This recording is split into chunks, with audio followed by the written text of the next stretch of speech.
I think we're reaping some of the blessings of our ancestors and a lot of prayers. The spirit of entrepreneurship among Jacksonville's black community on full display. Like my grandfather said, $125, a God and a dream. It can be done, just hard work, and you just gotta stay focused. The struggles of the past, issues of the present, and hope for the future.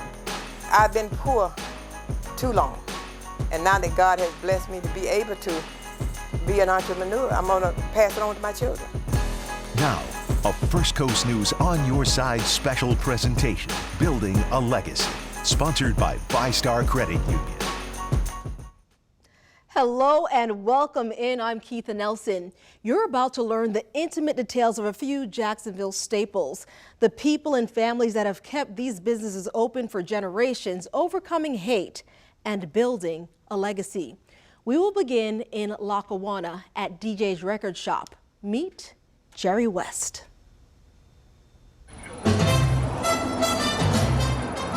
Old school to me is the 60s and 70s music. Michael Jackson is old school to a lot of people as of right now. I'm gonna play Cameo.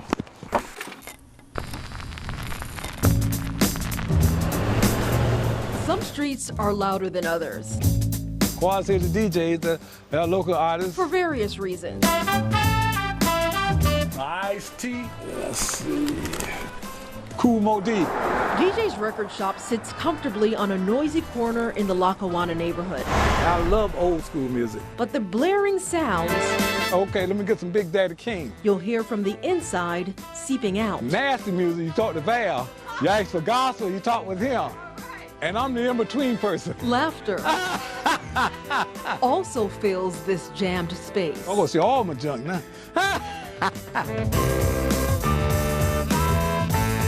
Jerry West has learned from an old school of hard knocks, I have my jazz, my blues, my country western. filled with piercing lessons. I finished school in 1966 from Blackshear, Georgia. I finished school on a Thursday.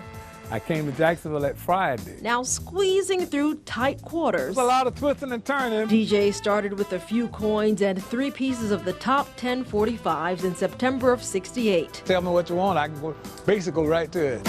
A purchase from a friend that paid off. He sold them to me for 50 cents, I sold them for 69 cents. But every time I sold one, I close up and go buy me 2 in the place of it. So this is how I started out. Edison Avenue reluctantly made room for a record shop owned by a black man during a volatile time. I was the first black business on this side of town. And when I first moved out here in '74, every day I came, the windows were broken.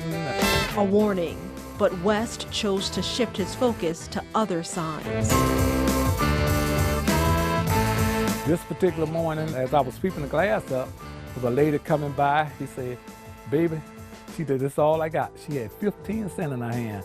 She said, "Don't let them run your way." Decades later, now 73 years young, a Blackshear teen turned entrepreneur has grown into a Jacksonville staple. Like I said, it's crowded here, but people know if it's something they're looking for, old or new, that we're gonna have it. His space is known amongst folks with particular musical taste. Now you asking for Margie Joseph, or you want? Well, she sung with B Magic. Those who accumulate and appreciate the classics. A lot of stuff that we have, you can't reorder it, you know, like it's just a one-time thing. Perceived madness. And we filed by the first name. Like, With a method. Start with the A's, my B's, the C's, D's. 54 years in business. 3 kids and 8 grands, and I thought some of those would be interested in it, but nobody don't seem like they're interested in it, so I'm gonna be here until I can't walk anymore.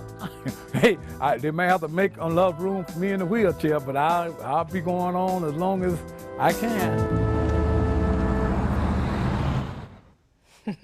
From Lackawanna to Distinctions Boutique, that's on Jacksonville's north side, owners Herman and Yvonne Stewart have seen shops come and go over the years, but as Tristan Hardy shows us, they refuse to abandon their neighborhood devoted to it, as their customers have been to them for decades. Sure. Whether you're dressed for success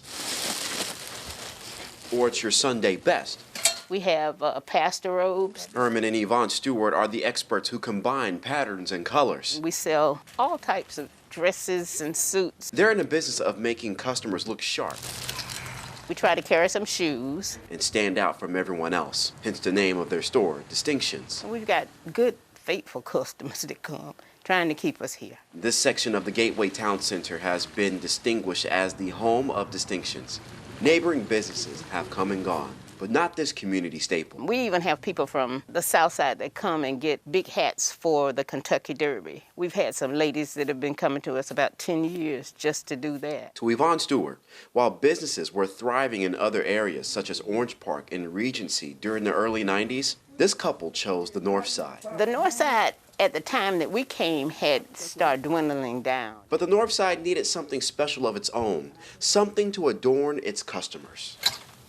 So we decided that we could do this. And while the north side is home to many black-owned businesses that have served generations, Stewart says Distinctions is the only black-owned retail store in the area that's been around for nearly 30 years. I think we're reaping some of the blessings of our ancestors and a lot of prayers. And we have great customers that just come and just want to see us succeed. And while Distinctions is a place to find the look that fits, the Stewarts say they're setting an example on how to run a successful business. Most importantly, show young black entrepreneurs they too can own a business one day. I have grandchildren, and I wanted them to see that a successful business could be ran. No doubt entrepreneurship has its unfair share of hardships. Add racism, abuse, and poverty to the mix, and one would think the odds were too grave to overcome. But Atia Collins will tell you Pearl Graham won't let anything hold her down. Started working here, and after I bought the business, then I bought the strip, and then just everything else is history. A history that started when Pearl Graham moved with a 2-year-old daughter from Butler, Georgia to Jacksonville. So I came here, and I had never worked anywhere except in the cotton field and picking corn, picking cotton and corn and stuff like that. Graham found work cleaning the bathrooms at RITE Cleaners, but her sewing skills quickly helped her move up. She was promoted and became a seamstress. Over the years, Graham says her and the owners grew close. He said that when I retire, I want to make sure you have this business. He and his wife, they were very beautiful people, and they treated me like I was family. Graham has seen the East Side change over the years. According to the historic East Side Community Development Corporation, the East Side was once filled with a prominent African-American working community. Graham says drugs and crimes have plagued the area. You know, when they tore this East Side down, tore a lot of the houses down, that a lot of my customers went other places because they moved from this side of town. But business is still good, and I wouldn't take nothing for it. Today, Graham owns this multi-unit building, which houses the cleaners, a church, and other tenants. She also has passed her entrepreneurial spirit to her children. She says her daughters are business owners and her son played in the NFL. I've been poor too long, and now that God has blessed me to be able to be an entrepreneur, I'm going to pass it on to my children. And that is what it is all about, giving the next generation a head start. At Chapman's Early Learning Christian Academy, giving kids a leg up is a family affair. For decades, they have served generations. Everybody in here, I raised their parents. The little fella right over there, I raised his mother, his mother. Mary B. Chapman arrives here at Chapman's Early Learning Academy at 5:50 a.m. every weekday morning. She's been doing so since 1989. They started out on Moncrief Road West with just 25 students. Chapman has since expanded to 2 locations with more than 300 little scholars. Mrs. Chapman holds her family name in high regard, though she rarely hears it around here. They calls me Mom, they calls me Grandma, they calls me Grandma more than they do anything. They calls me Mother. Oh, because don't nobody very seldom call me Mrs. Chapman. Hey, Mom, hey, Grandma, bye, Mom, I'm gone. And they text me as their own. Oh, I love it. We all need a Mrs. Chapman in our lives. Folks, just ahead, you're going to meet a man whose legacy goes far beyond family. We all understood that we were in a segregated situation, and we accepted that. What he did not accept that led Dr. Charles McINTOSH to make history. You're watching Building a Legacy. And welcome back. You're watching Building a Legacy, a First Coast News special. The first African-American pediatrician in Jacksonville credits a love of science, the love of his life, and the support of community for his success.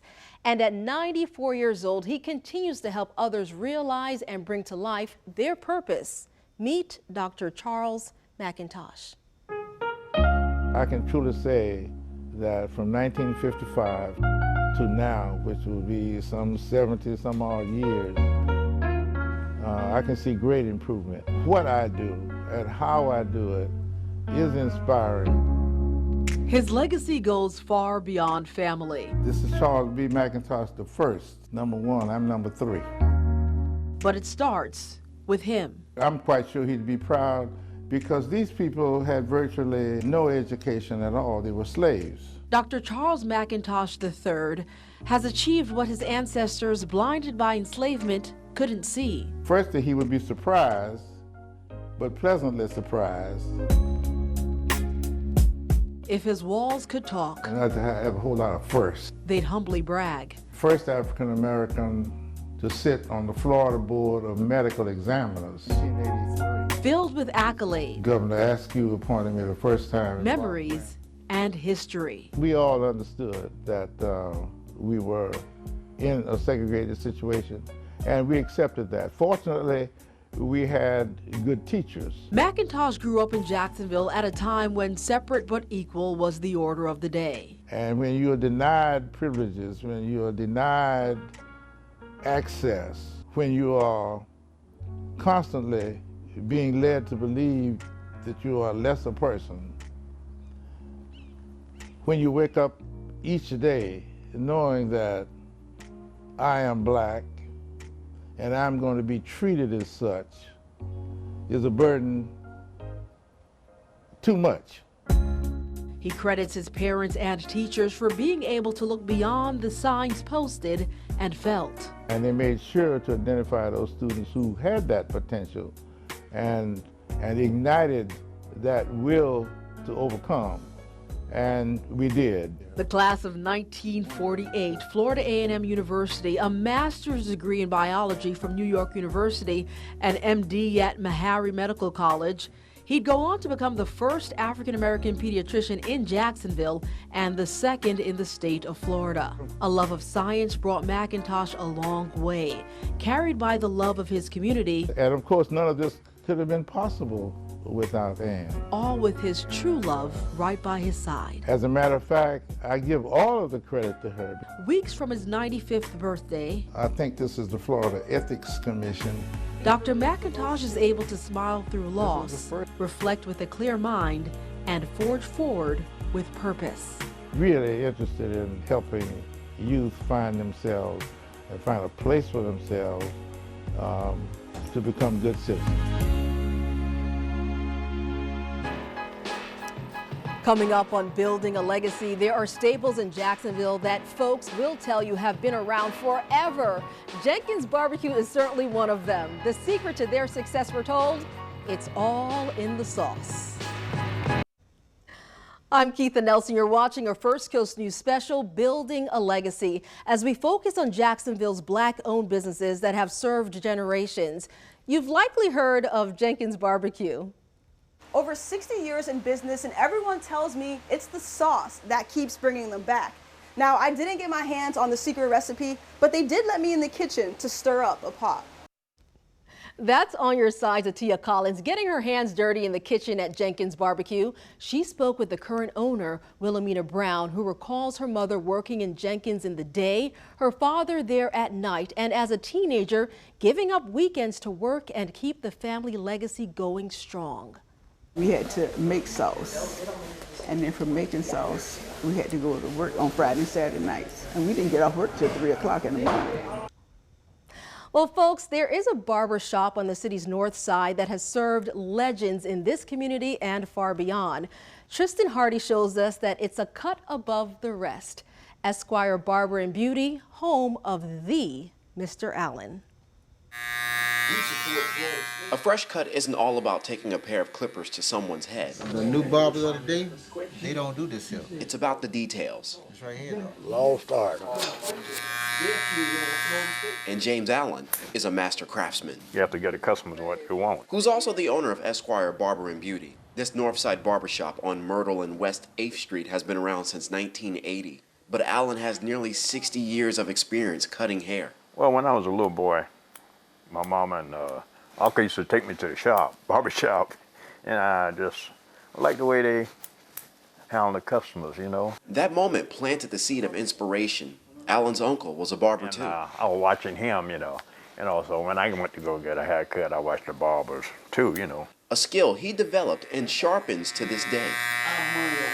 Allen's colleagues will say he and his business are Jacksonville legends. I would say half of Jacksonville done been in this barbershop and got a haircut. Believe it or not, majority of every man lived in this city done been in this barbershop right here, or they know about this barbershop. Icons such as Nat Glover and Reverend Jesse Jackson got a cut at Esquire. Mr. Adams was cutting his hair from back in the day. They kind of grew up together. It's not famous people that has Allen's customers coming back. Kevin Miller has been a regular for more than 20 years. He brings that feeling of comfort and along with, you know, his professionalism, you know what I mean? I love being around Mr. James and cutting hair. I feel like I'm back in Mississippi. Allen keeps his business grounded with 3 rules that are easy to follow. One thing is to treat the customers right and give them what they want. If you can't, send them to another barber in the shop if you want to. The essential tools and blades to keeping a successful business. Up next on Building a Legacy, a black woman in Jacksonville had the audacity to start a business in 1904, and to this day, that funeral home is still thriving. We're taking you there.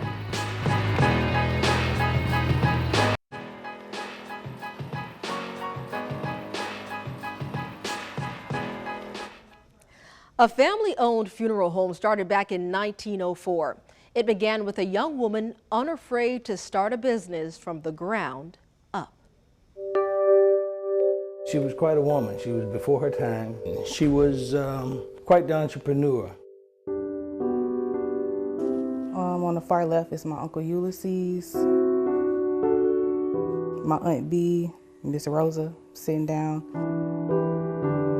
You'll discover photos held dear throughout Holmes Glover Solomon, a funeral home that bears the names of a family legacy dating back nearly 120 years.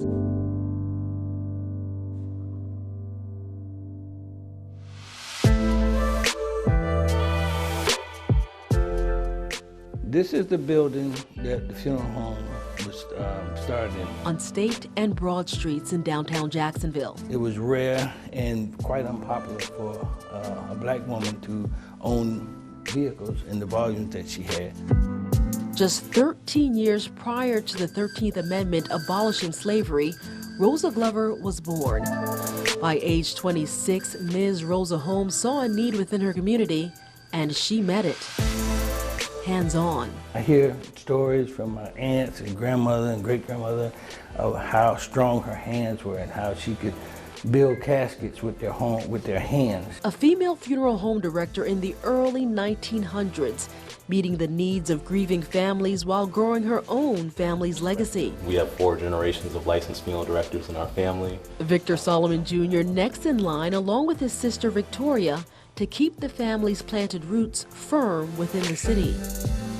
Roots once at risk of being pulled in 1991. We were almost redlined essentially by the state. We got the notification that we were going to be moved from our location, and Willie said, this can't happen. She was able to convince the courts and the state for us to have the building that we're in now. along Brentwood Avenue, just a block down the road from this marker that reads Victor Solomon Parkway. I learned what it really meant through that, to value my last name. Victor Jr. is one of only 2 people in this photo still alive. In his father's arms, a well-known educator and coach in Jacksonville. He died when I was 7. I wasn't really around, the funeral home, so I'm just now getting it to the flow of things. It's taking some time, but I'm gonna get used to it. Victoria and Victor are being reared to keep Aunt Rosie's funeral home alive. Education was the key to this black family's success. And Rosie saw the need to educate everyone. Raising several members of her family, including my mother. Their mother was deceased at a young age, and Rosie took over, and she sent them all to school. When Aunt Willie picked up the phone or Aunt Faye picked up the phone and called you, you just did it because they were those type of people. They commanded, because they were taught the same way by Aunt Rosie. When she called, they jumped. Teaching lessons learned in life and death, knowing well the importance of time, education, and family. Courage in the face of adversity, taking risks and leaning on family. Keys to building a legacy. I'm Keitha Nelson. We want to thank you for joining us for this First Coast News special. To learn more about the businesses featured here today, be sure to visit our website at firstcoastnews.com.